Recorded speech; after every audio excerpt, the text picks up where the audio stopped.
हम लोग श्रीमद् भगवद गीता के 12वें अध्याय के 6 और 7वें श्लोक को पढ़ रहे हैं। आज भगवान ने 5वें श्लोक में बता दिया था कि क्लेशोधिकतरस तेषाम अव्यक्ता सक्तचित्तसाम अव्यक्ता ही गतिर दुखम देहवद्भिर्वाप्यते। जिनका चेतना अव्यक्त अर्थात निर्विशेष ब्रह्म को की अनुभूति करने में इच्छा से युक्त है, उनके लिए इस क्षेत्र में प्रगति करना बहुत मुश्किल है। अब यहाँ पे भगवान तू करके कह रहे हैं कि मेरे भक्त तो बस अपने कर्मों को मुझे समर्पित करके, मेरा ध्यान करके ही, मेरे द्वारा अनुकंपा प्राप्त करके इस संसार सागर को तर जाते हैं।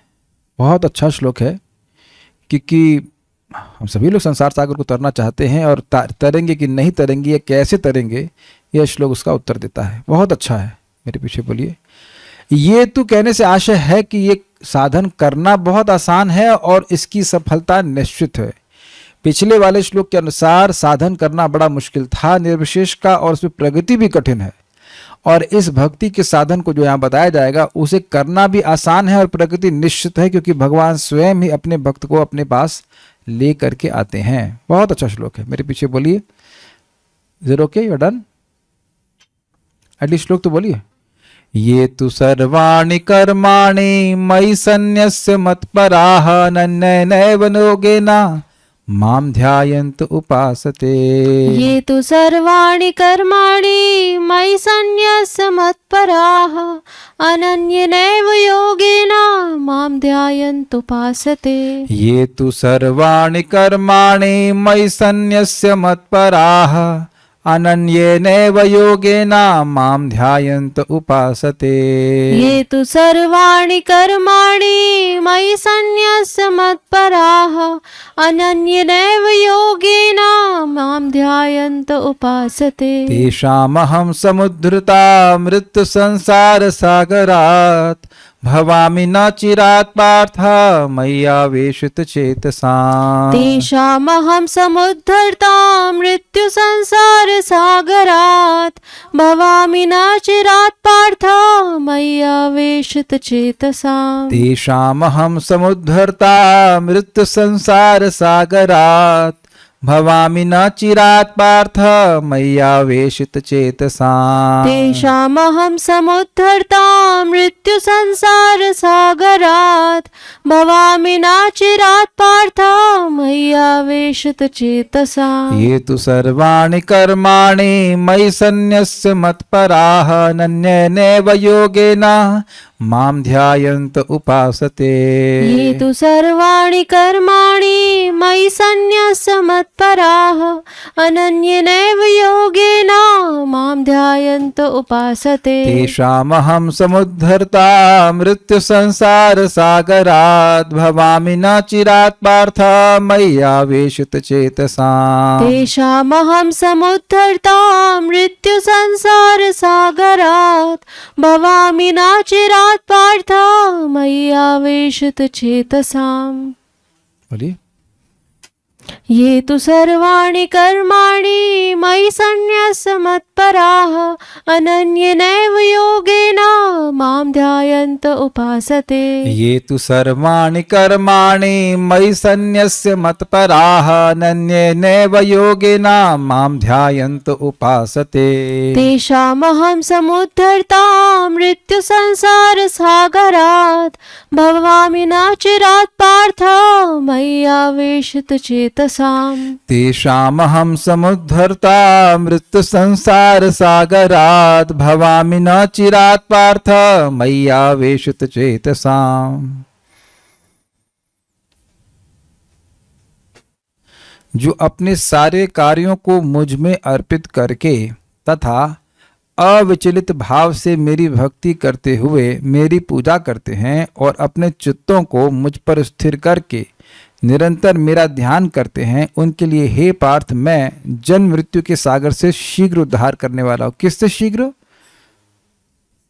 किससे शीघ्र ये वर्णन नहीं कर रहे, अर्थात सबसे शीघ्र। ये सबसे शीघ्र तरीका है इस जन्म मृत्यु के चक्र से बाहर जाने का। ये तू, किंतु जो, किंतु का मतलब समझ गए। पिछले वालों की तो प्रगति बड़ी मुश्किल है, बड़ा क्लेश उठाना पड़ेगा और प्रगति में भी संशय बना रहेगा। किंतु यानी उससे अलग बात बोल रहे हैं। किंतु जो सर्वाणि कर्माणि समस्त कर्म मयि सन्न्यस्य, मुझ में न्यस्त कर, मुझको समर्पित कर, मत परा मेरे परायण होकर, अर्थात मुझे ही अपने जीवन का परम पुरुषार्थ मानते हुए, अनन्येना एव योगेना, अनन्य भक्ति योग से, इसका अर्थ समझते हैं शुद्ध भक्ति का पथ, उससे माम ध्यायंत उपासते, मुझे ध्यान पूर्वक भजते हैं। ध्यान पूर्वक मतलब ऐसा नहीं कि एब्सेंट माइंडेड हो रहे हैं, भगवान की भक्ति कर रहे हैं तो उनको याद है, भगवान की स्मृति रहती है। पार्थ अर्थात हे पार्थ, मई आवेशित चित्तसा, मुझ में आसक्त चित्त, चेतना का आवेश उनका भगवान में है, ऐसे अगर हैं तो तेषाम अहम, उनका मैं, न चिरात, अचिरात मतलब बहुत समय नहीं लगेगी, मृत्यु संसार सागरात, मृत्यु युक्त संसार समुद्र से समुद्धरता भवामी, भाव में जोड़ दिया गया है, उद्धार करता होता हूँ, अर्थात मैं उद्धार करता हूँ। भक्त को चिंता नहीं करना है कि उसका उद्धार कैसे होगा, उसको इस बात की चिंता करनी है कि उसके कर्म भगवान से कनेक्टेड होने चाहिए, बस सिंपल। अभी आसान क्यों है? आसान इसलिए है क्योंकि ना ही कश्चित क्षणमपि जात तिष्ठत्य कर्मकृत, एक भी क्षण हम बिना कुछ कर्म किए नहीं रह सकते, यानी कि कर्म करने का अभ्यास हमें पहले से ही है, बस क्या करना है, उस कर्म को भगवान की सेवा से जोड़ने की कला सीखनी है, यही अर्थ है इसका। ये तो सर्वाणि कर्माणि, जो सभी अपने सभी कर्मों को मई सन्न्यस्य, मुझ में समर्पित करते हैं। देखिए अब आप कोई कहेगा, कह रहे बाथरूम जाने को भगवान से कैसे समर्पित करें, क्या उत्तर आएगा बताइए? बाथरूम जाना भी क्या भगवान से जोड़ा जा सकता है? माइकी बताइए कैसे जोड़ेंगे बाथरूम जाना? मॉर्निंग में फ्रेश होके तो भगवान की सेवा कर सकते यस, हैं। जब तक स्नान नहीं करेंगे भगवान की सेवा कैसे करेंगे, भोजन कैसे बनाएंगे, है ना? अच्छा, अपने शरीर के लिए दवा खा रहे हैं तब वो कहाँ भगवान को समर्पित हुआ? वो तो हम अपने शरीर के लिए खा रहे हैं ना। बताइए माइक पे बताइए। प्रभु जी, अगर रोगी रहेंगे तो भी भगवान की सेवा नहीं यस, कर अगर पाएंगे। रोगी के रहेंगे तो भजन कैसे करेंगे? तो ये भक्ति कर रहे हैं और भक्ति के लिए सारे कार्य कर रहे हैं। अच्छा, नौकरी करना कैसे भगवान को समर्पित हुआ? नौकरी करके जो लक्ष्मी आएगी उसको भगवान की सेवा में उपयोग लगाना, और भक्ति संपादित करने के लिए भी तो कुछ लक्ष्मी चाहिए होती है। तो जो बुद्धिमान भक्त हैं वो केवल पैसा कमाने के चक्कर में नहीं रहेंगे, उतना पैसा जुटाते हैं जिससे आप आसानी से भक्ति कर सकें। और भक्ति आसानी से करने के लिए बहुत ज़्यादा पैसे की जरूरत भी नहीं होती है, बहुत कम में भी दिक्कत आएगी, लेकिन बहुत ज़्यादा भी जरूरत नहीं है कि उसी में पूरा लग जाए और भक्ति करे नहीं। कुछ भक्तों का एक बहुत बड़ा दोष है, और वो ये है कि प्रभु जी भक्ति भी बाद में करेंगे, 8-10 साल पहले खूब पैसा कमा ले फिर आराम से भक्ति करेंगे। That's an absolutely wrong preposition. यानी 10 साल पहले रोग बढ़ा लें और उसके बाद दवा खाना शुरू करेंगे, क्या ये बुद्धिमानी है? नहीं। जिस दिन से हमें भक्ति के बारे में मालूम चला है, अपने कर्मों को भगवान को समर्पित करना और सीखना चाहिए। ये वेट नहीं करना चाहिए कि अपने रोग को हम और बढ़ा लें। ये भक्ति के प्रति या भगवान के प्रति वैमुख ही है जो बोल रहा है कि पहले 10-20 साल कमा लो। अरे कौन पता कि 20 साल के बाद तुम जियोगे ही? ये व्यक्ति बोले बस 35 करोड़ कमा लें, उसके बाद कुछ काम नहीं करेंगे। 35 crore, I hope he is not thinking 35 crore is 35 रुपया। 35 जन्म में भी ना कमा पाएंगे, आज तक नहीं कमा पाए वो। तब यस, भोग के संस्कार, भौतिक संस्कार पैसे में लिप्त हो जाए, उसके बाद कहे मैं भक्ति करूंगा। अरे ऐसा लोग नहीं कर पाते, फिर पैसे में फंस जाते हैं, भक्ति बिल्कुल नहीं कर पाते। बस प्रभु जी अब अमेरिका जा रहा हूँ, बस पैसे कमा के आ जाता हूँ, फिर भारत में रह के भजन करूंगा। आप जाइए, कहीं जाइए, अमेरिका जाइए, ऑस्ट्रेलिया जाइए, कहीं जाइए, वो कोई प्रॉब्लम नहीं है, लेकिन हर दिन भक्ति करनी है, ये फोकस रहना चाहिए। और जब भगवान की भक्ति का फोकस रहेगा तो बाकी सारी क्रियाएं उसके अराउंड अलाइंड हो जाती हैं। ये समझ में आ गया सबको? भाई अगर आपको सुबह उठना है तो रात्रि में भी जल्दी सोना पड़ेगा। तो सुबह उठना किस लिए? ताकि हम जप अच्छे से कर सकें। तो जप अच्छे से करना है तो आपकी बाकी क्रियाएं भी अलाइंड हो जाएंगी। ऐसा तो नहीं हम रात में बैठ कर भोजन कर रहे हैं बहुत सारा और कहें कि सुबह हम जप अच्छे से कर लेंगे। आई hope this is very clear. यानी कि सारे कर्मों को भगवान की भक्ति से अलाइन कर देना चाहिए, बस ये बात बोल रहे हैं। ये तो सर्वाणि कर्माणि मयि सन्न्यस्य मत्परा, जो अपने सभी कर्मों को मुझ में संन्यस्त करते हैं अर्थात समर्पित करते हैं, और मत परा मुझे ही इन कर्मों के द्वारा परम प्राप्य मानते हैं। इस जगत में लोग कर्म करते हैं कुछ लक्ष्य मान करके, है ना, IIT में सेलेक्ट होना है, डॉक्टरी में सेलेक्ट होना है, तो वह अपने कर्मों को उस उद्देश्य के लिए समर्पित करते हैं। तो वह उस उद्देश्य के प्रति पर हो गए, परायण हो गए, समर्पित हो गए। तो मत परा का मतलब कृष्ण को प्राप्त करने के लिए ही वह व्यक्ति प्रयत्नरत है। अपने सारे प्रयासों का उद्देश्य वह कृष्ण की चरणों की प्राप्ति मानता है। यह है मत परा का अर्थ। और उसके लिए वो करते क्या है, अनन्य नैव योगिना माम ध्यायन्तु उपासते, भगवान की शुद्ध भक्ति के द्वारा श्रवण कीर्तन स्मरण वंदन आदि जो नवधा भक्ति, इसके द्वारा वह भगवान का स्मरण करते हैं। हम किसकी बात कर रहे हैं अभी? भगवान श्री कृष्ण के भक्तों की बात कर रहे। तो क्या भगवान आप भूल गए? जब भगवान श्री कृष्ण के भक्तों की बात हो रही तो आप भगवान को कैसे भूल जाओगे? स्वाभाविक सी बात है कि भगवान का स्मरण हो रहा है इसमें। अच्छा, क्या फायदा होगा? तो कह रहे हैं तेषाम अहम समुद्धरता मृत्यु संसार सागरात, उनको कुछ साधन करने की जरूरत नहीं है इस जगत के पार जाने के लिए। भगवान स्वयं ही भक्त को वहां से ले जाते हैं। कहां से ले जाते हैं? जिस स्थान में रहकर वह भक्ति कर रहा है वहीं से ले जाते हैं। तो कई बार भक्तों के मन में आ सकता है कि हम तो फिजिकली धाम में नहीं रह रहे हैं, हम तो बाहर रह रहे हैं, तो हमारा क्या होगा? आपके सामने देख लीजिए क्या होगा। अगर हम अपने सारे कर्मों को भगवान को समर्पित करने की कला सीख लें तो घर से ही उठा लिया जाएगा आपको। इस जगत में गुंडे उठा लेते ना घर से, पुलिस तो पकड़ती है ना घर से बहुत से लोगों को, या जहां चोर हो जिस स्थान में होता वहीं से पकड़ लेती है। जब पुलिस के पास सामर्थ्य है और यमदूतों के पास सामर्थ्य है तो क्या बस खाली विष्णुदूत ही असमर्थ है? जो व्यक्ति जिस स्थान पर जहां मरेगा उसे चिंता नहीं करनी चाहिए, उसको वहीं से भगवान के पास ले जाया जाएगा। He will be air lifted so to speak.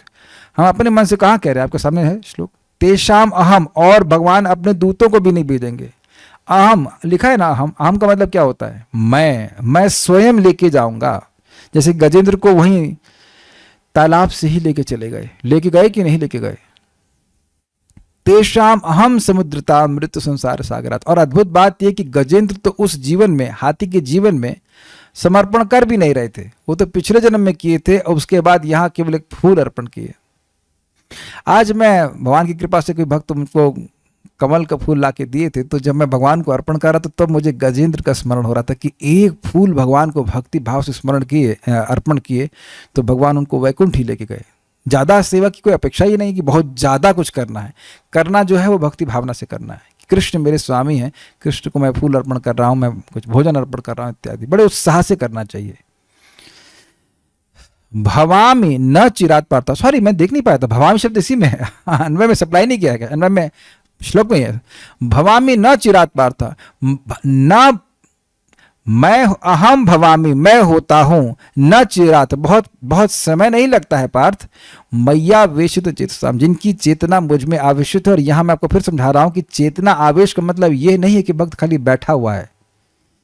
इस समय भी मैं अपनी चेतना के द्वारा ही बोल रहा हूं, आप चेतना के द्वारा ही सुन रहे हो। चेतना ही वो शक्ति है जिससे हम अपने सारे कार्य करते हैं। तो मैया वशित चेतना का मतलब है, चेतसाम का मतलब है कि अपने सारे कार्यों को भगवान को समर्पण करना। तो जो बुद्धिमान व्यक्ति है वो ये सोचेगा कि मैं अपने जीवन का निर्वाह कैसे कम से कम समय खर्च करके कर लूं। आई hope this is very clear. ये नहीं कि 10 12 घंटे सारा नौकरी में लगा दें, उसके बाद जो थोड़ा समय बचे वो भगवान की भक्ति में लगाएं। जो सबसे बुद्धिमान लोग हैं वो यही करेंगे कि अगर निर्वाह हो जाता है कम से कम एफर्ट लगा करके तो वो निर्वाह कर ले उस तरह से। जीना ही बहुत कम दिन है और बाकी सारा समय जितना हो सके भगवान की भक्ति में विभिन्न रूपों से लगाएं। देखिए, अगर हम दिन भर बैठ के जप नहीं कर सकते तो ये हमारी धारणा भी गलत है कि केवल जप ही भक्ति है। केवल जप भक्ति नहीं है। मैंने ये नहीं कहा कि जप भक्ति नहीं है, मैंने ये कहा कि केवल जप भक्ति नहीं है। आप भगवान के लिए भोजन बना रहे हैं, भगवान का वटेवर कुछ भी आप सेवा करते हैं, फूल अर्पण कर रहे हैं या कुछ भी भगवान की सेवा कर रहे हैं, श्रवण कीर्तन कर रहे हैं, तो हम भगवान से सेवा में कनेक्टेड हैं। किसी न किसी एक रूप में भगवान के से कनेक्ट रहने की कला सीखनी चाहिए। ये है मैया वेशित चेतसाम का अर्थ। बिल्कुल स्पष्ट समझ में आ रहा है या किसी को कोई डाउट है इसमें? चेतसा का मतलब है कि हमारी चित्त, हमारा मन में संकल्प आना चाहिए कि मैं ये कार्य करूंगा। जैसे देखिए, मेरा मन में संकल्प आया कि मैं गीता क्लास दूंगा, आपका मन में आया कि भगवान के बारे में सुनेंगे, तो दोनों ही संकल्प उठे कहाँ? आपके मन में। तभी तो इंद्रियां और शरीर कांड कर रहे हैं। तो लग जरूर रहा है कि शरीर है और इंद्रियां लगी हैं, लेकिन इसके पीछे मन है। तो जब तक मन नहीं लगेगा हम कोई कार्य, इंद्रियां कार्य कर ही नहीं सकती, वो मन के द्वारा कंट्रोल्ड है। तो hopefully it is very clear कि मैया वेशित चेतसाम का मतलब है कि उनकी इंद्रियां भगवान की सेवा में लगी रहती हैं, मन के साथ ऑब्वियसली।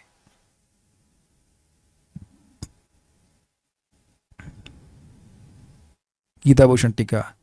जो लोग आत्मा और परमात्मा के विषय में सुनकर मेरी अनन्य भक्ति करते हैं, जो सभी जीवात्माओं के आश्रय स्वरूप है और आत्मा का अनुभव प्राप्त करने का प्रयास नहीं करते हैं, ऐसे भक्त उस अनन्य भक्ति से ही मुझको बहुत शीघ्र ही प्राप्त कर लेते हैं। यह इन 2 श्लोकों में वर्णित किया गया। ये बहुत सुंदर बात कही गई है। देखिए, हम लोग अभी भगवान को प्राप्त नहीं किए हैं, लेकिन हम सब लोग सुन रहे हैं कि कृष्ण हैं और वह हमारे शाश्वत स्वामी हैं। तो हम लोग आत्मा है ये भी सुना, लेकिन हम उनके नित्य अंश हैं। तो अब यह सुनकर भगवान की भक्ति इसलिए करना ताकि भगवान की भक्ति प्राप्त हो, उनके चरण कमलों की प्राप्ति हो। आत्मा का अनुभव करने के लिए हम लोग भक्ति नहीं कर रहे हैं, वो अपने आप हो जाता है। यहाँ जो लिखा है वही हमारे जीवन के संग हो रहा है। हम सभी लोग सुन सुन कर ही भक्ति कर रहे हैं। I this is very very clear. तो सुनते जाएं और उसके अनुसार करते जाएंगे तो हम एक दिन भगवान के चरणों की प्राप्ति कर लेंगे। बिल्कुल आपके सामने लिखा हुआ है। सुनना महत्वपूर्ण है। नहीं सुने होते तो रोटी के लिए, हेल्थ के लिए, पत्नी के लिए, धन के लिए ही भगवान का भजन करते, अगर भगवान का भजन करते भी तो। Very clear. जो मेरे एकांती भक्त हैं वे मुझे प्राप्त करने के लिए स्वविहित सभी कर्मों को त्याग देते हैं, यह समझते हुए कि यह भक्ति में विक्षेप उत्पन्न करने वाले हैं, और मत पर अर्थात मुझको ही एक मात्र पुरुषार्थ के रूप में स्वीकार करते हुए मुझ कृष्ण की केवला या अनन्य भक्ति से सेवा करते हैं, जो श्रवण आदि लक्षणों से युक्त होती है। तो यहाँ पे बलदेव विद्याभूषण पाद मई संन्यास ये तो सर्वाणि कर्माणि मई संन्यास, इसकी व्याख्या कर रहे हैं। किसी भाई परिवार में पैदा हुआ है तो वहां के लोग कहेंगे इस देवता को पूजो, उस देवता की पूजा में जाओ, ये पूजा कर लो, वो कर्म कर लो। तो उन सभी को त्याग करके केवल भगवान की भक्ति कर रहा है। अब यहां घर छोड़ने के लिए भगवान नहीं कह रहे हैं, क्योंकि आपने कभी, ये श्लोक किसको बोला जा रहा है, माइक बताइए किसको बोला जा रहा है? अर्जुन को। अर्जुन को बोला। अर्जुन ने घर कब छोड़ा? अजय नहीं, पहले प्रश्न है, घर अर्जुन ने छोड़ा कि नहीं छोड़ा? नहीं छोड़ा। नहीं छोड़ा। नहीं छोड़ा। आप प्रथम स्कंद पढ़े नहीं? पढ़े थे ना? अर्जुन ने घर छोड़ा था। कब छोड़ा था? आखिर में। आखिर में जब भगवान कृष्ण ने का तिरोभाव हो गया था, उससे पहले घर नहीं छोड़े थे वो। तो घर छोड़ने और ना ही हम ना छोड़ने की बात कर रहे हैं। घर छोड़ने और ना छोड़ने की बात नहीं है, बात उन कर्मों को छोड़ने की है जो हमारी भक्ति में बाधक हैं। I think it is very clear. आप कहेंगे भाई युद्ध कौन सी भक्ति, क्यों नहीं भक्ति है? भगवान चाहते थे कि अर्जुन युद्ध करे तो वो भक्ति है। जिन कार्यों से भगवान संतुष्ट हो वो सब भक्ति है। तो ये कह रहे हैं कि उन कर्मों को, भाई तुम्हें ये करना चाहिए, तुम्हें वो करना चाहिए, ये होगा, ये करो, वो करो, वो सारे कर्म भक्त छोड़ देता है। संन्यास मतलब त्याग देता है उनको, जिनका भक्ति से संबंध नहीं है। I think very clear. और मत परा का अर्थ है कि भगवान को ही अपने इस भक्ति के पूर्वक किए गए कर्मों का परम पुरुषार्थ मानता है कि भाई नाम जप कर रहे हैं, गीता सुन रहे हैं, भागवत सुन रहे हैं, तो इससे हमें भगवान का दर्शन मिलेगा, भगवान के चरणों की प्राप्ति होगी। इससे अलावा और कोई प्रयोजन नहीं है। यद्यपि इन सब बातों में लिखा गया है, मतलब गीता में भी लिखा है कि उच्चतर लोगों की प्राप्ति होती है, भागवत में भी लिखा है कि धन की प्राप्ति होती है, ये होता है, वो हो जाए लिखा है, लेकिन उन सब लक्ष्यों को प्राप्त करने के लिए वह भजन नहीं कर रहा होता है। ये विवेक उसको होता है, ये कहते हैं। इन विधियों का अभ्यास करते हुए, श्रवण और कीर्तन करते हुए भी वे अपने मन को मुझ में निविष्ट करते हैं। माम ध्यायंत, मतलब ऐसा नहीं कि बस श्रवण कीर्तन कर रहे हैं और एब्सेंट माइंडेडली। प्रभुपाद जी इस बात को कहते हैं, देखिए, शृण्वताम स्वकथा कृष्णा, जो भगवान की कथा को सुन रहे हैं, अब देखिए कथा में अगर सोते ही रहेंगे तो फिर प्रगति मुश्किल होगी। वो किसी भी कारण से नींद आती हुई अलग बात है, लेकिन अगर कथा आप सोते ही रहोगे तो सुनोगे कि क्या, सुनोगे क्या, क्या लिखा है इसमें, है ना? आप बताइए, किसी क्लास में आप निरंतर सोते ही रहिए तो आपको मालूम क्या चलेगा उसमें बोला क्या गया? ये कोई डांटा नहीं जा रहा है, तो एक फैक्ट प्रस्तुत किया जा रहा है कि भाई आप अगर किसी भी क्लास में सुन रहे जा रहे हैं और सोते ही जा रहे हैं, जैसे क्लास सुनना शुरू है, तो अब बताइए उस क्लास में सीखेंगे क्या? तो कैसे भगवान आपकी सहायता करें? देखिए, भक्ति का प्रोसेस आसान है, लेकिन इसका अर्थ यह नहीं कि हम ढीले प्रकार से स्वीकार करेंगे और हमको रिजल्ट मिल जाएगा। रिजल्ट नहीं मिल पाएगा, एटलीस्ट इस जीवन में नहीं।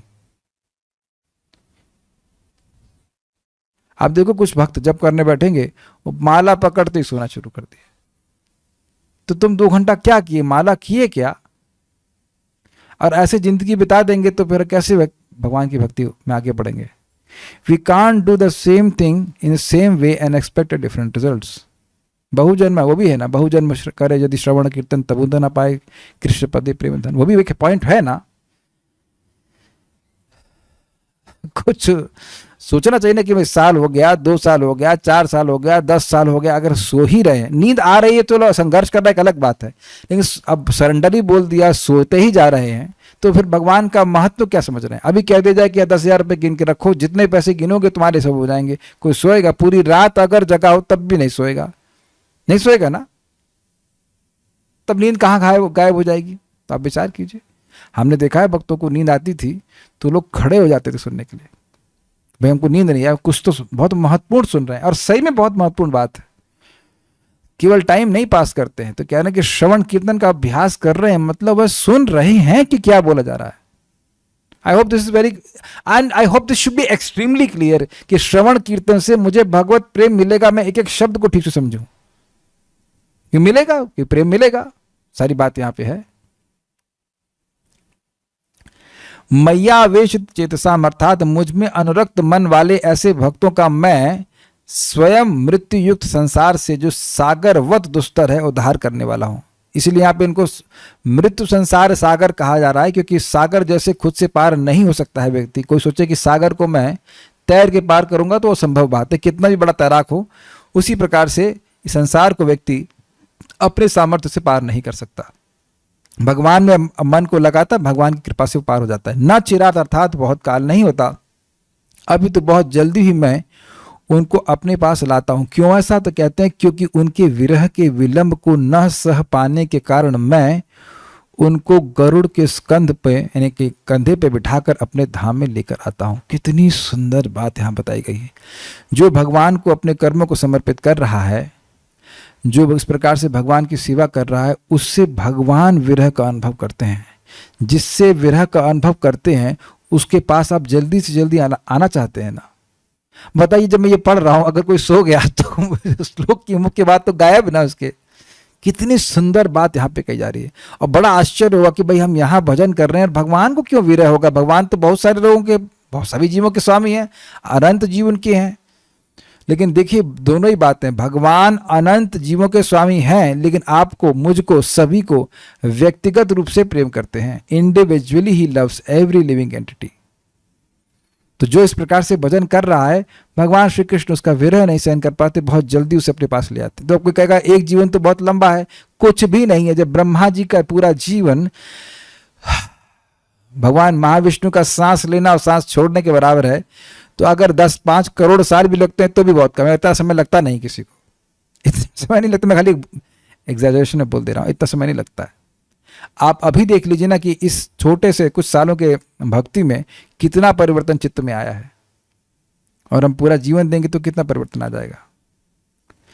बड़ी सुंदर बात कहते हैं। अब उन्हें अर्ची आदि और शुक्ल पक्ष की अपेक्षा नहीं होती, इसका उल्लेख अध्याय 8 में हुआ है। भगवान ने 8वें अध्याय की भगवद गीता में कहा है कि जो अर्ची आदि मार्ग, मतलब अग्नि के मार्ग, प्रकाश के मार्ग से जाता है, तो वह अब दोबारा जन्म नहीं लेता है। शुक्ल पक्ष में और अर्ची, शुक्ल पक्ष कृष्ण, भूल रहा हूं श्लोक, अभी श्लोक बिल्कुल भूल गया, लेकिन ये उत्तरायण के पक्ष में, उत्तरायण, शुक्ल पक्ष और दिन के समय, ऐसे बहुत सारी कैटेगरी थी कि इस समय व्यक्ति जब शरीर छोड़ता है तो वह शरीर छोड़ने के बाद वापस जन्म नहीं लेता। लेकिन ऐसा कुछ भी कैटेगराइजेशन, ऐसा कोई भी कंडीशन भक्तों के जीवन में नहीं है, क्योंकि भगवान स्वयं लेके उनको जाते हैं वापस। क्या श्लोक है देखिए। नयामि परमं स्थानम अर्चिरादि गतिम विना गरुड़म स्कंधम आरोप्य यथेच्छम अनिवारितः। अपनी इच्छा के अनुसार अनिवारित होते हुए, अनिवारित का मतलब कोई भगवान को रोक नहीं सकता। ऐसा नहीं है कि भगवान किसी को लेना जाने चाह ले कि अब इसको वैकुंठ लेके जाना है और उसको कोई व्यक्ति रोए इसको मत लेके जाओ, ये अभी अर्ची मार्ग से नहीं जा रहा है, ये उत्तरायण में नहीं मरा है, इत्यादि इत्यादि। तुम कौन होते हो? भगवान तो कहेंगे तुम कौन होते बोलने वाले। जब भगवान ले करके जा रहे हैं तो किसी का क्या सामर्थ्य है कि और कंडीशन लगाए? देखिए शब्द क्या है, नयामि परमम स्थानम। नयामि मैं लेके जाता हूं, परम स्थान को लेके जाता हूं। अर्ची आदि गतिम बिना, अर्ची आदि के मार्ग के बिना लेके जाता हूं, वहां से नहीं लेके जाता, सीधे लेके जाता हूं। गरुड़म स्कंधम, कैसे ले जाते हैं? तो कह रहे हैं गरुड़म स्कंधम आरोप्य, गरुड़ के कंधे पर, जो उनका पर्सनल वाहन है उसके कंधे पर बिठा करके लेके जाता हूं। यथा इच्छम अनिवार्यतम, जब उनकी इच्छा होती तब लेके जाते हैं, और अनिवार्यता कोई नहीं रोक सकता उनको। अपनी इच्छा के अनुसार अनिवार्य होते हुए मैं उनको गरुड़ के कंधे पर बिठाकर अपने धाम में ले आता हूं, और इसमें अर्ची मार्ग आदि की अपेक्षा नहीं होती है, वराह पुराण की उक्ति है। अब बड़ी सुंदर बात है, अपनी इच्छा अनुसार मतलब वो कल भी आपको लेके जा सकते हैं। भगवान की इच्छा को आप बोल सकते हैं कि कल आपको नहीं लेके जाएंगे। How can you say this, who are we to say this? उनकी इच्छा हो तो अगले जन्म में ले जाएं, तो अगले जन्म में ले जाएं, जब चाहें, लेकिन उनकी इच्छा जब हो गई तो वह लेके जाएंगे, और जहां भी आप हैं वहां से लेके जाएंगे। श्लोक आपके सामने, कोई अपने मन से बोलने का हमारा कोई इंटरेस्ट नहीं है।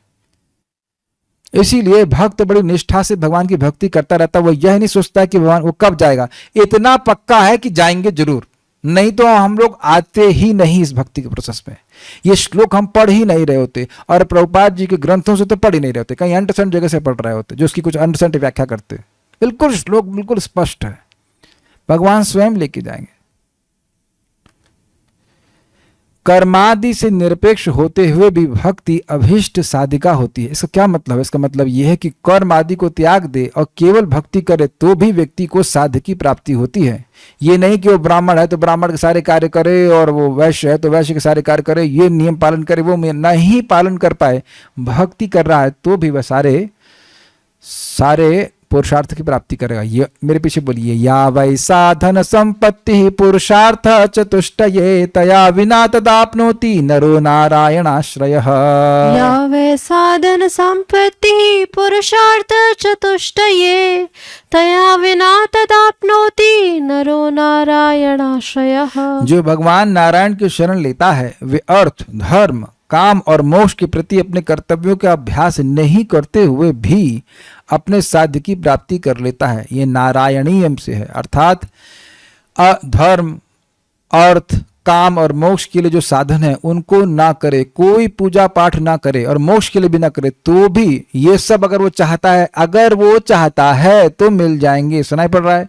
भक्त सब चाहते नहीं है, लेकिन अगर वह चाहता है तो वह मिल ही जाता है। जैसे कि आप जानते हैं कि करोड़ों करोड़ों गायों को दान दिया जाए सूर्य ग्रहण के समय, तो वह भी एक बार हरि बोलने के 100वां अंश के बराबर नहीं है। तो जितना धर्म संपादित हो जाता है भगवान का नाम बोलने से, हरे कृष्णा कृष्णा कृष्णा हरे हरे, हरे राम राम राम हरे हरे, उतना सारे धर्म मिलके भी नहीं कर सकते। और ये श्लोक यहाँ बोल रहे हैं, सर्वधर्मो जिता विष्णुर नाम मात्रैक जल्पकाः सुखे न याम गतिम यान्ति न ताम सर्वेपि धार्मिकाः।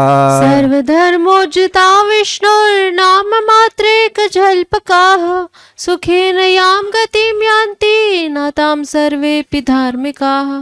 अर्थ समझते हैं इसका? बताइए अर्थ। सर्वधर्मोजिता विष्णु, सारे धर्मों को त्याग कर जो भगवान विष्णु की शरण में आता है और सिर्फ भगवान का नाम का जप करता है, वो बहुत ही सुख से उस परम गति को प्राप्त होता है, जो सारे धर्मों को करके भी जो गति प्राप्त नहीं हो पाती। जय, परफेक्ट। सर्वधर्मोजिता, उजित मतलब झाड़ू मारना, जो सभी धर्मों को अपने चरित्र से बाहर निकाल दिया, छोड़ दिया उनको। ये इधर ये धर्म नहीं बाहर निकालो, उसको नहीं चाहिए, कचरे की तरह बाहर कर देता है। विष्णुर नाम मात्रे का जल्पका, भगवान विष्णु का नाम बोलता है, हरे कृष्णा कृष्ण कृष्ण हरे हरे, हरे राम राम राम हरे हरे, तो सुखे ना याम गतिम यान्ति, बड़े सुख पूर्वक वह जिस गति को अर्थात भगवत प्राप्ति को करता है।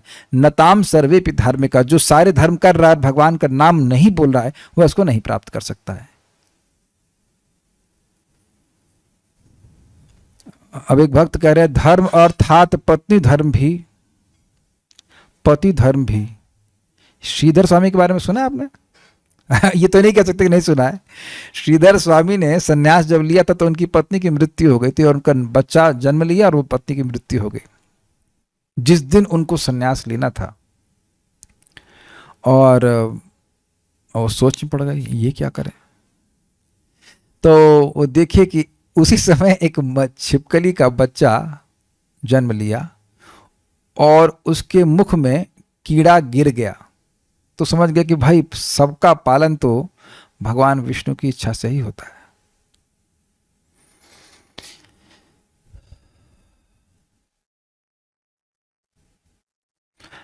मैं सच में बताता हूँ, आज मैं सपने में पता है किसको, एक फिल्म स्टार को प्रीचिंग कर रहा था, ऋतिक रोशन को। वो लगी आपको भी हरे कृष्णा करना चाहिए, रियली अप्रिशिएटिंग। हाँ आप सही कह रहे हैं भक्ति। हमने कहा वाह भाई वाह। अब सपने के कार्य को आप कुछ ग्लोरीफाई तो नहीं कर सकते ना। आज की शाम की क्लास जरूर आ पाइएगा, जरूर आना। बिल्कुल स्पष्ट लिखा है भाई, जैसे सपने में कोई देख रहा है कि उसकी गर्दन काटी जा रही है, तो आप बताओ जब गर्दन कट गई तो कैसे देखा कि गर्दन काटी जा रही है। यानी कि ये बिल्कुल बिल्कुल एब्सोल्युटली असंभव है। ये केवल ये मान्यता है। तो हैं तो हम पहले भगवान कृष्ण के ना। जो भी कहा जा रहा है कि आप अपने कर्तव्य को छोड़ रहे हैं, अपने कर्तव्य को छोड़ रहे हैं, तो पहले ये तो डिफाइन कीजिए कि हम हैं कौन। ये लिखा है ना आपके सामने। अगर वो सारे धर्म भगवान का नाम जप करने के बीच में आ रहे हैं, तो फिर भगवान की भक्ति के बीच में आ रहे तो छोड़ देना ही सही है। आप जिस भक्त ने प्रश्न किया है वो 8वें अध्याय में थे हमारे साथ में। आपको याद है ना कि एक राक्षसी थी जो कल ये पूछी अपने पति को, किम तद ब्रह्म किम अध्यात्म किम कर्म पुरुषोत्तम। अपने राक्षस पति को पुरुषोत्तम कहकर के वह गीता का श्लोक बोल गई तो तुरंत वैकुंठ से विमान आ गया। अजामिल तो कोई धर्म नहीं, उसका ब्राह्मण धर्म उसकी रक्षा कर पाया नहीं, कर पाया, पतित हुआ वो। लेकिन भगवान का नाम नारायण केवल अपने बच्चों को बुला रहा है, तब भी उसकी रक्षा की गई। What is that? इयाय मृत्युम। बहुत सुंदर श्लोक था वो। अब तो सब बहुत दिन से बोला नहीं तो बोल। इयाय मुक्त बहुत। एतावताल मघ निर्हरणाय पुंसाम संकीर्तनम भगवतो गुण कर्म नाम विकृष्य पुत्र मघवान यदजामिलोपि नारायणेति म्रियमाणमियाय मुक्तिम। आपने प्रश्न किया तो मेरा श्लोक मुझे स्मरण हो गया, बहुत अच्छा है। एतावताल मघ निर्हरणाय पुंसाम। ये जो भगवान का नामोच्चारण है ये मनुष्यों के पाप को नाश करने के लिए बहुत ज्यादा है। क्या है? संकीर्तनम भगवतो गुण कर्म नाम। भगवान के गुण और कर्मों का संकीर्तन करना ही बहुत ज्यादा। अर्थात पाप तो ऐसे ही नष्ट हो जाता है, इसको पाप नाश करने के लिए नहीं करना चाहिए। प्रमाण तो क्या कहते हैं? संकीर्तनम भगवतो गुण कर्म नाम विकृष्य पुत्र मघवान। चीखा, बोला। विकृष्य मतलब बोला, चिल्लाया। पुत्रम, पुत्र को बुलाया, भगवान को नहीं बुलाया। विकृष्य पुत्र मघवान। और महापापी था। कैसा महापापी? शूद्र पापी नहीं था, अजामिल जैसा पापी था। अजामिलो अपि नारायणेति म्रियमाणमियाय मुक्तिम। नारायण बोला, अपने बेटे को बोला, नारायण को नहीं बोला, उनका बेटे के बहाने वो बोला। और वह भी म्रियमाण अवस्था में बोला। ऐसा भी नहीं था कि वो नहा धो के बोला, बड़ी शुद्ध चेतना पे भी नहीं बोला। वह भी केवल पाप नाश नहीं की प्राप्त किया, इयाय मुक्ति, वह मुक्ति प्राप्त किया, वैकुंठ प्राप्त किया। नामाभासे अजामिलो वैकुंठ गिला रहे। तो आप बता दीजिए कि अजामिल कौन से धर्म का पालन कर रहा था। और उसके बाद भी वह घर वापस नहीं गया, वो नारायण के पास नहीं गया, मतलब बच्चे के पास नहीं गया, वहीं से भगा सीधे हरिद्वार और नाम जप करके उसी जन्म में भगवान के पास चला गया। तो अब अजामिल की कोई निंदा करता है? एक भी व्यक्ति बताइए, हाथ खड़ा कीजिए कि अजामिल की निंदा करता हो।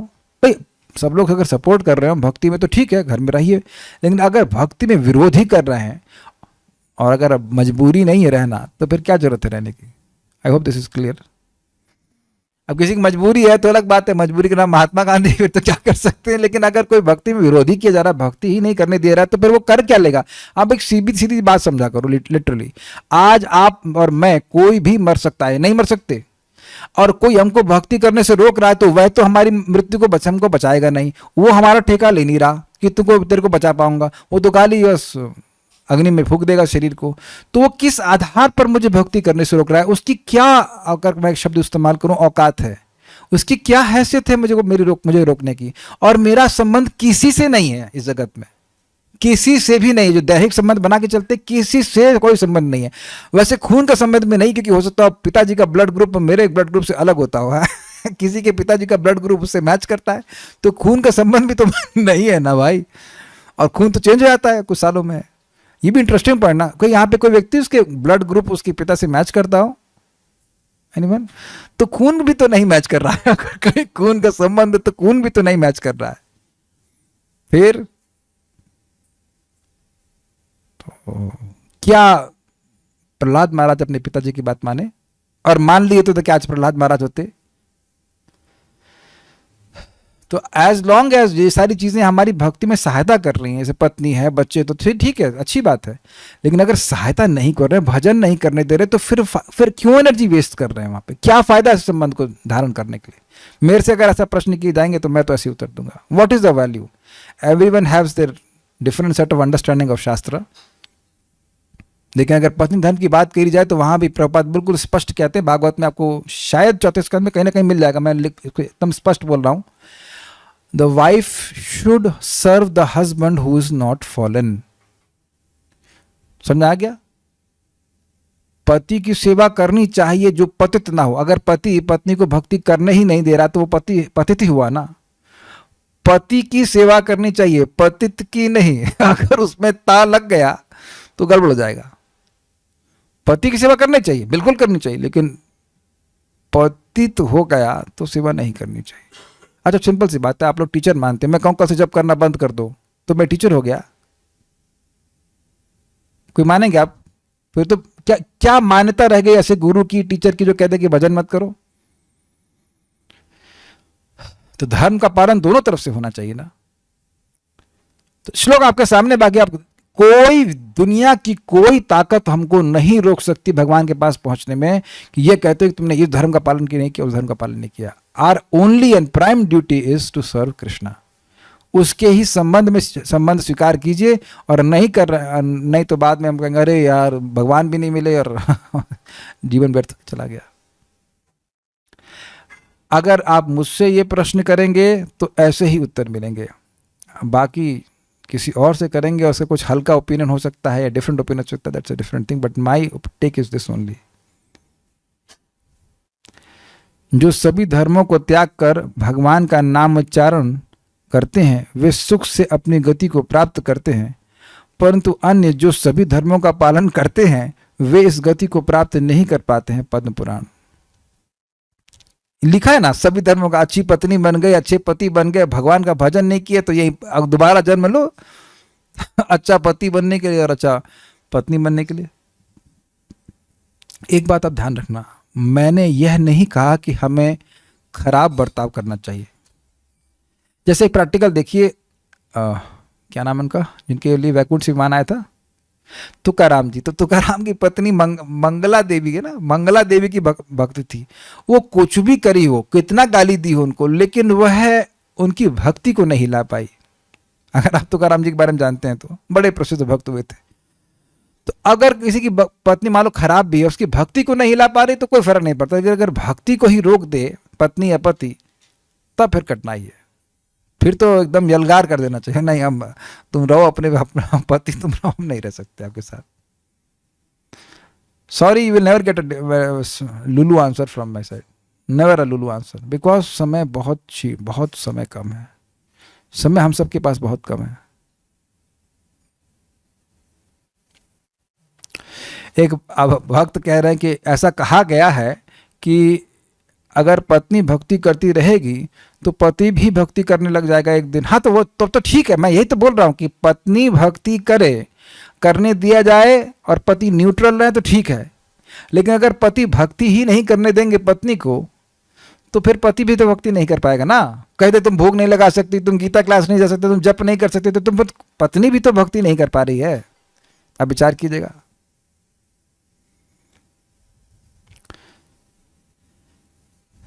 तब तक पति के गलत कार्य को सहते रहे ठीक है, लेकिन कम से कम आप खुद तो भक्ति कीजिए। आप खुद ही भक्ति नहीं करेंगे तब कैसे काम चलेगा? एज लॉन्ग भाई न्यूट्रल हो तो भी चलेगा, कोई बात नहीं, आपको भक्ति करने दे रहा है तो फाइन। अब भक्ति ही नहीं करने दे रहा है तब आपको विचार करना पड़ेगा क्या करना है। ठीक है, जिन भक्तों को वैकुंठ नहीं जाना है, क्या गोलोक विहारी कृष्ण गरुड़ पर बैठकर आएंगे उनको लेने के लिए? गोलोक विहार कृष्ण तो ग्वाले हैं। ओहो, कितने स्टूपिड क्वेश्चन है। स्टूपिड क्वेश्चन का कोई उत्तर नहीं है। अब भगवान यहाँ तो रथ पे बैठे हैं, तो यहाँ तो भगवान गरुड़ पे बैठे नहीं है।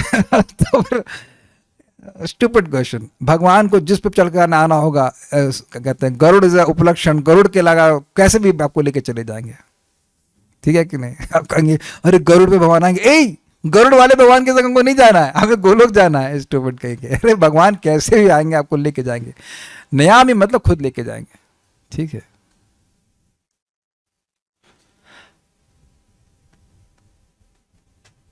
एक प्रश्न कह रहे कि आत्मा का अनुभव प्राप्त नहीं करता ऐसा कहते हैं, तो चैप्टर 2 में तो भगवान खुद आत्मा का ज्ञान देते हैं। जी हाँ, बिल्कुल सही कहा आपने। अच्छा प्रश्न है। भगवान जब आत्मा ज्ञान प्राप्त नहीं करना होता है तो फिर भगवान खुद आत्मा का ज्ञान क्यों देते हैं वहाँ पे? देखिए, आत्मा का ज्ञान दिए बिना आप भगवान के ज्ञान में इंटरेस्टेड नहीं होंगे, इसलिए देते हैं। जब हम यही मानते रहेंगे कि हम देह हैं तो फिर शरीर की भगवान की प्राप्ति करने की क्या जरूरत है? आत्मा का ज्ञान इसलिए दिया जा रहा है ताकि व्यक्ति समझे कि आत्मा है कौन। पहले तो ये समझाना पड़ेगा ना कि अब आत्मा है, नहीं तो अपने को हिंदू मुस्लिम ही मानते रहेंगे। उसके बाद व्यक्ति को समझना होता है कि कृष्ण भगवान हैं, और दूसरे उसके बाद वो समझता है कि उसकी क्या कर्तव्य है कृष्ण के प्रति। तो आप जानते हैं कि भगवद गीता में प्रोग्रेसिवली ज्ञान दिया जा रहा है। पहले आत्मा को देह से पृथक किया गया, फिर धीरे धीरे बताया कि कृष्ण भगवान है, ऐसे करके डेवलप किया गया। 7वें अध्याय में शुद्ध भक्ति का वर्णन किया जा रहा है। तो ये हर एक की योग्यता के अनुसार है। सारार्थ वर्षणी श्री भगवान कहते हैं, ज्ञान के बिना केवल भक्ति द्वारा ही भक्तगण सुखपूर्वक संसार से मुक्त होते हैं। वो ज्ञान योग का अभ्यास करने की जरूरत नहीं कि देह कैसे आत्मा से पृथक है, बहुत ज्यादा उसका अभ्यास करने की जरूरत नहीं है। इतना बताया जाता है कि तुम देह नहीं तुम आत्मा हो और तुम्हारा कर्तव्य कृष्ण की सेवा करना, बस इतनी बात बताई जा रही है। बाकी नहीं बता रहे हैं कि तुम कैसे अनुभव करोगे, आत्मा कैसे पृथक है, इसी की हम चर्चा नहीं करते रहते। ठीक है। यहां संन्यास शब्द का तात्पर्य है त्याग। जो मुझे प्राप्त करने के लिए समस्त कर्मों को मेरे लिए त्याग कर कर्म ज्ञान तपादि से रहित होकर अनन्य भक्ति से मेरी उपासना करते हैं, वे सुखपूर्वक संसार से मुक्त होते हैं। क्या समझ में आया? समझ में ये आया कि भैया टाइम मिले और 2 ऑप्शन हो कि तपस्या करें कि भक्ति करें, तो क्या सिलेक्ट करना है? भक्ति करो। अच्छा, कर्मकांड करें तो भक्ति करें, क्या करें? भक्ति करो। ज्ञान योग करें कि भक्ति करें, तो भक्ति करो, कि भक्ति के बराबर कोई पुण्य देने वाला नहीं है। क्लियर? तो 2 ऑप्शन आए आपके, एक समय में ये काम करना है कि ये काम करना है, तो भक्ति को सिलेक्ट करते हैं। भक्ति करना बड़ा आसान है और अधिक लाभ देने वाली है, और ऐसे लोग भगवान के पास बड़ी आसानी से पहुंच जाते हैं। जैसा कि श्रीमद् भागवत में कहा गया है 11, 20, 32, 33, यत कर्म भीर यत तपसा। ये मेरे पीछे बोली बहुत सुंदर श्लोक है, मैंने कई बार कोट किया उसका, अब आपके सामने श्लोक है, बहुत अच्छा। यत कर्म भीर यत तपसा ज्ञान वैराग्यतश्च यत्। यत् कर्मभिर्यत् तपसा ज्ञान वैराग्यतश्च यत्। योगेन दान धर्मेण श्रेयोभिरतिरैरपि। योगेन दान धर्मेण श्रेयोभिरतिरैरपि। सर्वं मद्भक्ति योगेन मद्भक्तो लभते अंजसा। सर्वं मद्भक्ति योगेन मद्भक्तो लभते अंजसा। स्वर्गापवर्गं मद्धाम कथंचित् यदि वांछति। स्वर्गापवर्गं मद्धाम कथंचित् यदि वांछति। एक एक शब्द सुनिए। यत् कर्म भी कर्म कांड के द्वारा, यत तपसा तपस्या के द्वारा, ज्ञान वैराग्य तश्च यत् ज्ञान और वैराग्य के द्वारा जो कुछ भी, योगे न दान धर्मेण योग के द्वारा, अष्टांग योग के द्वारा, दान धर्म के द्वारा, श्रेयो भी इतरैरपि और अन्य जितने भी श्रेय प्राप्ति के साधन उनके द्वारा भी जो कुछ मिलता है, सर्वम मद भक्ति योगेना, सब कुछ मेरी भक्ति योग के द्वारा प्राप्त हो जाता है। श्लोक एकदम क्लियर है कि नहीं? मद भक्तो लभते अंजसा, मेरे भक्त को बड़ी आसानी से प्राप्त हो जाता है। स्वर्गा अपवर्ग मध्याम, स्वर्ग चाहता है तो स्वर्ग मिलता है, अपवर्ग अर्थात मोक्ष चाहता है, जन्म मृत्यु से निस्तार चाहता है तो वह भी मिलता है, और मध्याम अर्थात मेरा धाम चाहता है तो वह भी मिलता है। कथंचित यदि वांछति, अगर कभी वह चाहता है, अर्थात शुद्ध भक्त नहीं चाहते ये सब, लेकिन अगर चाहता है तो आराम से मिल जाता है। वह तो भक्त एक्चुअली भगवान की केवल सेवा चाहते हैं। Make sense? ये बात बोल रहे हैं। कर्म तपस्या ज्ञान एवं वैराग्य से जो होता है उसके अतिरिक्त भी मेरे भक्त यदि स्वर्ग मोक्ष मेरे धाम आदि जो कुछ चाहते इच्छा करते हैं, वे समस्त मेरे भक्ति योग से सहज ही प्राप्त करते हैं। इससे बड़ा श्लोक से क्लियर समझ में आ रहा है कि ये सब चाहना नहीं चाहिए, केवल भगवान की सेवा को चाहना चाहिए। यही बात अच्छी होती है, लेकिन अगर चाहता है तो वह भी उसको प्राप्त हो जाता है। नारायणीय मोक्ष धर्म में भी कथित है, इस श्लोक हम पढ़ चुके हैं, यो या वै साधन संपत्ति पुरुषार्थ चतुष्टये तया विना तदाप्नोति नरो नारायणाश्रय। चारों पुरुषार्थों की जो साधन संपत्ति है, श्री नारायण के आश्रित मनुष्य उन सबको साधन के बिना ही प्राप्त कर लेते। समझ में आया? धर्म, अर्थ, काम और मोक्ष उनको कुछ किए बिना ही वो सब मिल जाता है। वो सब उनको कुछ करने की जरूरत नहीं कि धर्म करें, अर्थ करें, सब कुछ करने की जरूरत नहीं, भक्ति करके सब कुछ मिल जाता है। यदि प्रश्न हो कि फिर संसार से पार होने का उनका क्या प्रकार यानी साधन है, तो सुनो, यह जिज्ञासा करना ही अनुचित है कि वह संसार से पार कैसे होंगे, क्योंकि वे किस प्रकार संसार से उत्तीर्ण होंगे। तो सुनो, यह जिज्ञासा करना ही अनुचित है कि वे किस प्रकार संसार से उत्तीर्ण होंगे, क्योंकि साधन के बिना ही मैं ही उनका उद्धार करता हूं। इसके द्वारा भक्त के प्रति भगवान का वात्सल्य भाव प्रकट होता है तथा ज्ञानी के प्रति वात्सल्य नहीं है, यही समझा जाता है। ज्ञानी को नहीं बोल रहे हैं कि मैं उनको लेके जाता हूं। जैसे अपने बच्चा कहीं कीचड़ में गिर जाए तो माँ किसको बोलेगी? खुद ही जाकर उठा करके लेके आएगी, है कि नहीं? बिल्कुल स्पष्ट है। उसी प्रकार से भगवान का अपने भक्तों के प्रति वात्सल्य होता है। और आप इस अध्याय के 20वें श्लोक से समझेंगे आगे कि जो इस भक्ति के पद को स्वीकार करता है वह भी भगवान को बहुत प्रिय है। ऐसा नहीं कि वो बल्कि उत्तम अधिकारी बनेगा तब भगवान को प्रिय होगा। आई hope this is very very nice. बहुत अच्छा श्लोक है ये और बहुत ईजी है। जिन कर्मों को हम कर रहे हैं, जिन करने का अभ्यास का है हमारा, वही भगवान से कनेक्ट करके को करना है। तात्पर्य प्रभुपाद का यहां पर स्पष्ट कहा गया कि भक्तजन अत्यंत भाग्यशाली हैं कि भगवान उनका इस भव सागर से तुरंत ही उद्धार कर देते हैं। आज इस पे मुझे बहुत सुंदर रिफ्लेक्शन आया था। It's not that we have chosen to chant Hare Krishna, we are chosen to chant Hare Krishna. कुछ समझे? ऐसा लग रहा है कि हमने चुनाव किया है हरे कृष्णा बोलने के लिए, है ना? हम लोगों को चुना गया है हरे कृष्णा बोलने के लिए। ब्रह्मांड भ्रमित कोनो भाग्यवान जीव, गुरु कृष्ण प्रसाद पाए भक्ति लता बीज। ये भगवान की कृपा है कि हमें वैष्णवों का शिक्षा गुरु, दीक्षा गुरु का आश्रय मिला है, प्रदान किया गया है ताकि हम लोग हरे कृष्ण मंत्र कर सकें। We have been chosen. और ये मैं अपने मन से नहीं कह रहा हूं। मुचुकुंद महाराज भगवान कृष्ण के सामने और कहते हैं कि भगवान जब किसी जीव की वास्तविक रूप से मुक्ति का समय आता है तब उसे भगवान के भक्तों की संगति प्राप्त होती है। It seems all unbelievable. लेकिन देखिए, दिन प्रतिदिन हम भक्तों को देख रहे हैं, हर दिन भक्ति कर रहे हैं। ये किसका आशीर्वाद है? सीधे भगवान का आशीर्वाद है।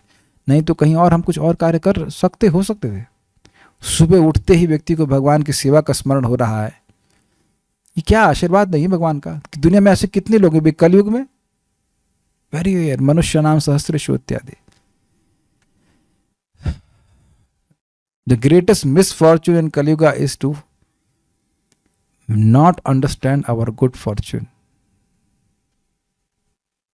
शुद्ध भक्ति करने पर मनुष्य को इसकी अनुभूति होने लगती कि ईश्वर महान है और जीवात्मा उनके अधीन है। मतलब इस समय क्या ज्ञान है कि मैं भगवान के बराबर हूं, मैं भी भोगता हूं, मैं भगवान से विरुद्ध रह करके सुखी हो जाऊंगा।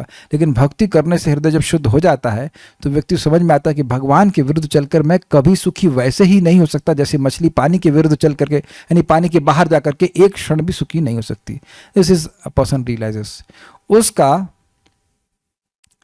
कर्तव्य है कि वह भगवान की सेवा करे और यदि वह ऐसा नहीं करता तो उसे माया की सेवा करनी होगी। ये क्या? ये तो बहुत सिंपल सी बात लगती है, लेकिन सिंपल बात नहीं है। प्रभुपाद कह रहे हैं कि व्यक्ति को रियलाइजेशन हो जाता है कि हर परिस्थिति में वह सेवक ही है, वह स्वामी कभी बन ही नहीं सकता।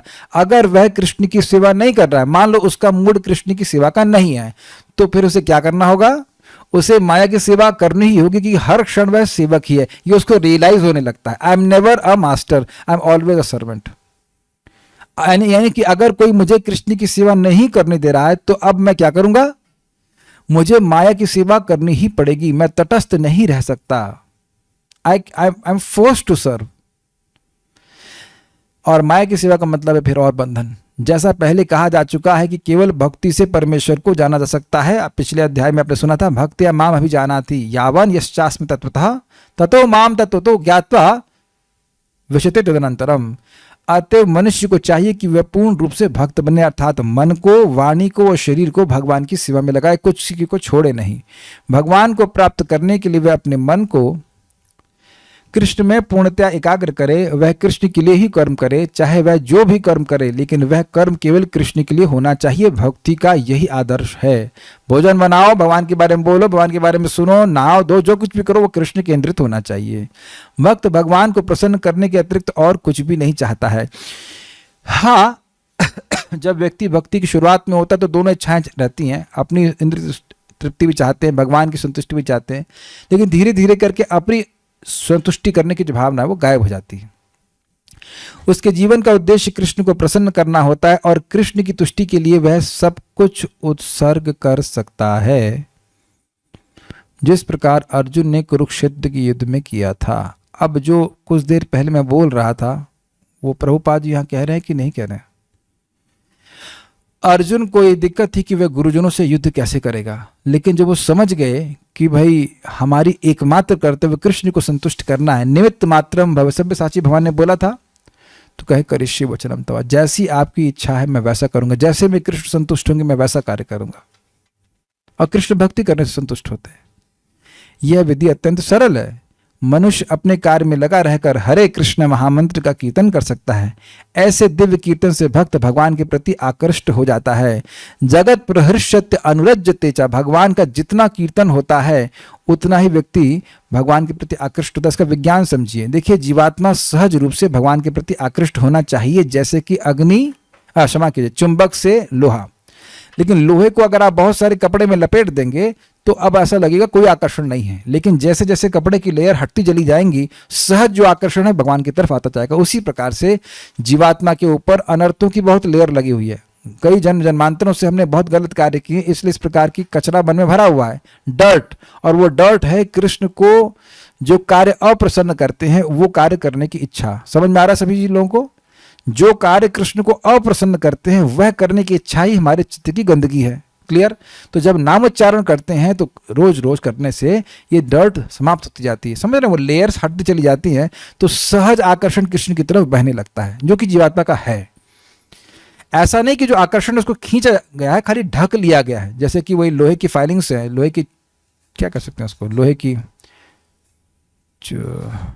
सुइयां, हाँ सुई कह लीजिए, या कीले हैं, उनको कुल ढक दिया गया है। ऐसा नहीं कि जो सहज आकर्षण उनका चुंबक की तरफ है उसको खत्म किया जा सकता है। बस वही बात बोली जा रही है। ओके। यहां पर भगवान वचन देते हैं कि वे ऐसे शुद्ध भक्त को तुरंत ही भव सागर से उद्धार कर देंगे। एक बात इंटरेस्टिंग है, क्यों कहेगा कि हमारा भगवान के प्रति कोई प्रेम नहीं है। एक बात समझिए, जब हम कोई उत्तरदायित्व लेते हैं, यद्यपि हम बाध्य न हो, तो यह प्रेम का लक्षण है। आप सभी लोग जब करते हो, कथा सुनते हो, भगवान को भोग लगाते हो, तो क्या एक भी व्यक्ति यहां पे इसको करने के लिए बाध्य है? नहीं। छोड़ना चाहे छोड़ सकते हैं, लेकिन आप जानते हैं कि आपसे अभी छूटने वाला नहीं है। This is a sign of love. इस सेवा भगवान की करना अच्छा लगता है। अगर कोई छुड़वाए जबरदस्ती तो दुख होगा कि हमें क्यों नहीं सुनने दिया जा रहा है, या हमें क्यों जप नहीं करने दिया जा रहा है। यद्यपि आपको ऐसा नहीं लग रहा है कि कोई प्रेम हमारा प्रकट हो रहा है, लेकिन अगर कोई कह दे कि छोड़ दो, नहीं कर जप नहीं कर सकते, तो अब वह भी नहीं स्वीकार्य होगा। देन समझा गया? जो योगाभ्यास में बड़े चढ़े हैं वे योग द्वारा अपनी आत्मा को इच्छानुसार किसी भी लोक में ले जा सकते हैं और अन्य लोग इस अवसर को विभिन्न प्रकार से उपयोग में लाते हैं। लेकिन जहां तक भक्त का संबंध है, उसके लिए यहां पर स्पष्ट कहा गया कि स्वयं भगवान ही उसे ले जाते हैं। भक्त को वैकुंठ में जाने के लिए पूर्व अनुभवी बनने के लिए प्रतीक्षा नहीं करनी पड़ती, अर्थात योग सिद्धि में परफेक्ट होने की जरूरत नहीं पड़ती है। वराह पुराण में एक श्लोक आया, वही श्लोक है, नयामि परमं स्थानम अर्चिरादि गतिम विना गरुड़ स्कंधम आरोप्य यथेच्छम निवारितः। तात्पर्य है कि वैकुंठ लोक में आत्मा को ले जाने के लिए भक्त को अष्टांग योग साधने की आवश्यकता नहीं है। इसका भार भगवान स्वयं अपने ऊपर लेते हैं। वे यहाँ पर स्पष्ट कर रहे हैं कि वे स्वयं ही उद्धारक बनते हैं। बालक अपने माता पिता द्वारा अपने आप रक्षित होता रहता है, जिससे उसकी स्थिति सुरक्षित रहती है। कहाँ गया? इसी प्रकार भक्त को योगाभ्यास द्वारा अन्य लोकों में जाने के लिए प्रयत्न करने की आवश्यकता नहीं होती, अपितु भगवान अपने अनुग्रहवश स्वयं ही अपने पक्षी वाहन गरुड़ पर सवार होकर तुरंत आते हैं और भक्त को भवसागर से उबार लेते हैं। कोई कितना ही कुशल तैराक क्यों ना हो और कितना ही प्रयत्न क्यों ना करे, किंतु समुद्र में गिर जाने पर वह अपने को नहीं बचा सकता, किंतु यदि कोई आकर उसे जल से बाहर निकाल ले तो वह आसानी से बच सकता है। बिल्कुल स्पष्ट है। इसी प्रकार भगवान भक्त को इस भवसागर से निकाल लेते हैं। मनुष्य को केवल कृष्ण भावनामृत की सुगम विधि का अभ्यास करना होता है और अपने आप को अनन्य भक्ति में प्रवृत्त करना होता है। किसी भी बुद्धिमान व्यक्ति को चाहिए कि वह अन्य समस्त मार्गों की अपेक्षा भक्ति योग को चुने। बिल्कुल स्पष्ट है, कोई व्याख्या जरूरत नहीं। नारायणी में इसकी पुष्टि इस प्रकार हुई है, ये या वै साधन संपत्ति पुरुषार्थ चतुष्टये तया विना यदाप्नोति नरो नारायणाश्रय। इस श्लोक का भावार्थ यह है कि मनुष्य को चाहिए कि वह ना तो सकाम कर्म की विभिन्न विधियों में उलझे, ना ही कोरे चिंतन से ज्ञान का अनुशीलन करे। मतलब न तो कर्मकांड करने की जरूरत है और न ही चिंतन करने की जरूरत है कि आत्मा कैसे देह से पृथक है। जो परम भगवान की भक्ति में लीन है वह उन समस्त लक्ष्यों को प्राप्त करता है जो अन्य योग विधियों, चिंतन, अनुष्ठानों, यज्ञों, दान पुण्यों आदि से प्राप्त होने वाले हैं। भक्ति का यही विशेष वरदान है और इसी बात को भगवान ने 8वें अध्याय में कहा था, आखिरी श्लोक में, वेदेषु यज्ञेषु तपःसु चैव दानेषु यत् पुण्यं फलं प्रतिष्ठम् अत्येति तत्सर्वमिदं विदित्वा योगी परम स्थानमुपैति चाद्यम्। वेद पढ़ने से, यज्ञ करने से, तपस्या करने से, दान करने से जो कुछ भी पुण्य मिलता है वह सब एक व्यक्ति को मिल जाता है जो अपनी इंद्रियों को भगवान की सेवा में लगा रहा है, और साथ साथ उसे भगवान का धाम भी प्राप्त होता है। जो अन्य दान पुण्य कर रहे हैं उनको यह प्राप्त नहीं होता। केवल कृष्ण के पवित्र नाम हरे कृष्णा कृष्णा कृष्णा हरे हरे, हरे राम राम राम हरे हरे का कीर्तन करने से ही भक्त सरलता तथा सुखपूर्वक परम धाम को पहुंच सकता है। तो देखिए 100 की सीधी बात, अगर हमारे धर्म या सो कॉल्ड हमारी सामाजिक व्यवस्था हमें सो कॉल्ड कंफर्ट में रख रही है लेकिन जप नहीं करने दे रही, तो फिर अब उसको वहां पे रहने का कोई मतलब नहीं है। आई hope this is very clear. क्योंकि भगवान के नाम के द्वारा ही हम भगवान के धाम की प्राप्ति करेंगे, नहीं तो नहीं। तो जो भी बुद्धिमान व्यक्ति है वह ऐसी व्यवस्था में अपने को रखे कि वह जाप कर सके, भगवान के बारे में सुन सके, और भगवान के बारे में सुनेगा तभी जाप भी होगा, नहीं तो जाप भी बंद हो जाएगा। और प्रायः ऐसा होता है कि श्रवण के अभाव में लोग जप को, कथा को नेग्लेक्ट करते हैं और उस कारण से जप के महत्व को भी नहीं समझ पाते और जप को भी नेग्लेक्ट करने लगते हैं, जो कि उनके धाम प्राप्ति का एकमात्र उपाय है। लेकिन इस धाम को अन्य किसी धार्मिक विधि द्वारा प्राप्त नहीं किया जा सकता। इसीलिए भगवद गीता का निष्कर्ष 18वें अध्याय में इस प्रकार व्यक्त हुआ है, सर्वधर्मान् परित्यज्य मामेकं शरणं व्रज अहं त्वां सर्व पापेभ्यो मोक्षयिष्यामि मा शुचः। आत्म साक्षात्कार की अन्य समस्त विधियों को त्याग कर केवल कृष्ण भावनामृत में भक्ति संपन्न करनी चाहिए। इससे जीवन की चरम सिद्धि प्राप्त की जा सकती है। मनुष्य को अपने गत जीवन के पाप कर्मों पर विचार करने की आवश्यकता नहीं रह जाती, क्योंकि उसका उत्तरदायित्व भगवान अपने ऊपर ले लेते हैं। अतएव मनुष्य को व्यर्थ आध्यात्मिक अनुभूति में अपने उद्धार का प्रयत्न नहीं करना चाहिए। प्रत्येक व्यक्ति को चाहिए कि वह परम शक्तिमान ईश्वर कृष्ण की शरण ग्रहण करे। यही जीवन की सर्वोच्च सिद्धि है। एक इंटरेस्टिंग बात है, कोई व्यक्ति सोचे कि भाई 4 प्रकार के पुण्यात्मा भगवान के पास आते हैं, तो कोई कहे अरे मैं तो बहुत पापी हूं, मैं भगवान के पास जाना तो चाहता हूं लेकिन जाऊं कैसे। बहुत ध्यान से सुनना, अगर आपके हृदय में ये इच्छा आ गई है कि मुझे कृष्ण की शरण में जाना है, तो कोई पाप नहीं रोक सकता। भक्तों की कृपा से व्यक्ति सोचे कि मुझे भक्ति करनी है लेकिन पहले मुझे अपने पाप नष्ट करने होंगे, तो ये गलत धारणा है। भक्ति जैसे आप हैं, जिस अवस्था में हम लोग हैं, वहीं से भक्ति करना शुरू कर देना चाहिए। पाप के नाश तो अपने आप होते चले जाएंगे।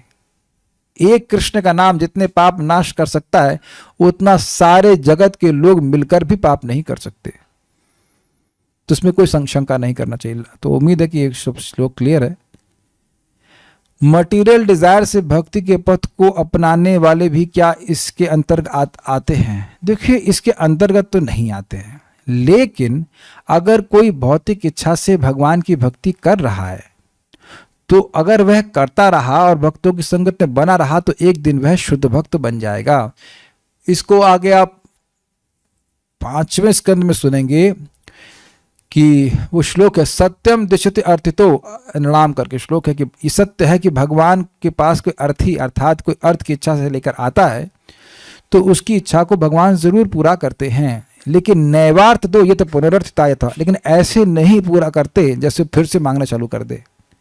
स्वयं विदत्ते भजताम अनिच्छताम इच्छापिदानाम निजपाद पल्लवम, भगवान उसको अपना स्वयं अपने स्वयं का, यद्यपि वह भगवान को नहीं चाहता, भगवान से कोई वस्तु चाहता है, लेकिन भगवान इतने दयालु हैं कि उसको अपने चरण कमल का आस्वादन करा करके उसकी भौतिक इच्छा को भुला देते हैं। तो अंततोगत्वा वह शुद्ध भक्त बन ही जाता है। लेकिन अगर भक्तों की संगति में श्रवण कीर्तन करता है तो उस विवेक से युक्त रहता है कि उसे भगवान का भजन भौतिक इच्छाओं के लिए नहीं करना चाहिए, तो उसकी प्रगति तीव्र होती है। सत्यम दिशति अर्थितमर्थितो निर्णाम नैवार्थ दो यत पुनरर्थितायतः स्वयं विदत्ते भजताम अनिच्छताम इच्छाभिधानाम निजपाद पल्लवम। जो भक्त अपने हृदय को शुद्ध करना चाहते हैं और उनके अपने हृदय में गंदगी है, उनको वो आप सकाम भक्त नहीं कहते हो, वो अपने हृदय की सफाई करना चाहते हैं। उनका इच्छा है कि हृदय में सफाई हो और भगवान की स्फूर्ति हो। तो I hope this shloka is clear, so will stop now. Shrimad Bhagavad Gita की जय, श्रील प्रभुपाद की जय, निताई गौर प्रेमानंदे। और बात कहना चाहूँगा, अगर मान लीजिए हमारे सो कॉल्ड रिश्तेदार हमको भक्ति करने से रोकते हैं और हम उनसे थोड़ा दूर होते हैं, तो हम यह सोचेंगे कि यह बहुत ड्रास्टिक स्टेप है ना। लेकिन ड्रास्टिक स्टेप तो उनकी तरफ से है ना। अनादिकाल से इस जगत में हम फंसे हुए हैं, बाहर निकलने का मौका मिला नहीं है। इस बार हमको किसी तरह से भगवान की कृपा से कुछ मौका दिया जा रहा है, एटलीस्ट मौका दिया जा रहा है कि हम बाहर निकलें और वहाँ वो प्रतिबंध लगा दें कि भाई तुम भजन नहीं कर सकते। तो ये तो हिंसा है ना, ये तो ड्रास्टिक हो गया ना स्टेप। जो जीव बार बार दुख प्राप्त कर रहा है और किसी तरह बेचारे को मौका मिला है। पहली बात तो लोगों को मौका ही नहीं मिलता। आप और हमारे अलावा बहुत सारे लोग हैं जिनके पास अगर भक्ति के ज्ञान पहुंच जाए तो तुरंत पकड़ लेंगे, कभी नहीं छोड़ेंगे। लेकिन ऐसा भी है कि उन बेचारों को मिलेगा ही नहीं, मतलब शायद इस जीवन में मौका ही ना मिले। तो किसी को मौका मिल रहा है और कोई उसको रोक रहा है तो वायलेंस हुआ ना। तो कौन अधिक ड्रास्टिक है बताइए। माता पिता पति पत्नी तो हर जन्म में मिले हैं, गुरु वैष्णव तो मोस्ट प्रॉब्ली पहली बार मिल रहे हैं, बड़ी मुश्किल से मिले हैं। तो कौन अधिक ड्रास्टिक है जरा बताइए। जो आपको भगवान से ही छुड़वा दे वो ड्रास्टिक कार्य नहीं कर रहा है। तो आप, कठिनाई ये है कि हम लोगों की ट्रेनिंग थॉटफुलनेस के लिए, मननशीलता के लिए नहीं की जाती है। शिक्षा ऐसी दी जाती है कि इसके द्वारा हम बस फॉलो करें बिना कुछ प्रश्न किए। इसीलिए लोग नहीं चाहते हैं कि प्रवचन सुने जाएं जिसमें सत्य बताया जाए और कुछ मननशीलता या स्वतंत्र मननशीलता की ट्रेनिंग दी जाए, ताकि लोगों को कंट्रोल करते जाए। तुम्हारा ये धर्म है, तुम्हारा ये धर्म है, जप अब तो छोड़ो इत्यादि।